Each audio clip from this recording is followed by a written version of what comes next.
நீங்கள் கடந்த கால அரசியலை பார்த்தா இவருடைய டகால்ட்டிகளை நான் எக்ஸ்போஸ் பண்ணுறேன். இவர் தன்னை எம்ஜிஆர் கூட ஒப்பிடுறார். எம்ஜிஆர் 1971ஆம் ஆண்டு 50% வாக்கு பலம் கொண்ட திராவிட முன்னேற்ற கழகத்திலிருந்து பொருளாளராக ரிவோல்ட் பண்ணி வெளியே வந்தார்.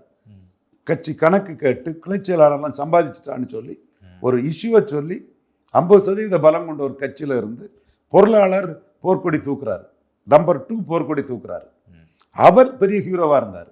இவர் 0% வாக்குல இருந்து பனையூர் வீட்டில் இருந்து தீபா ஜெயக்குமார் சசிகலா அம்மையார் மாதிரி 0% இருந்து இவர் வராரு. எம்ஜிஆர் 50% இருந்து வராரு. அதில் கலைஞர் 25 எடுத்தார், இவர் 30 எடுத்தார். அப்போ இவர் எம்ஜிஆரோட ஒப்பிடுறதே தவறு. அப்படியே எம்ஜிஆரோட ஒப்பிட்டாலும் கூட நீங்கள் விக்கிரவாண்டி இடைத்தேர்தலில் யார் நிற்கல? எம்ஜிஆர் திண்டுக்கல்ல நின்று 55% எடுத்தார்.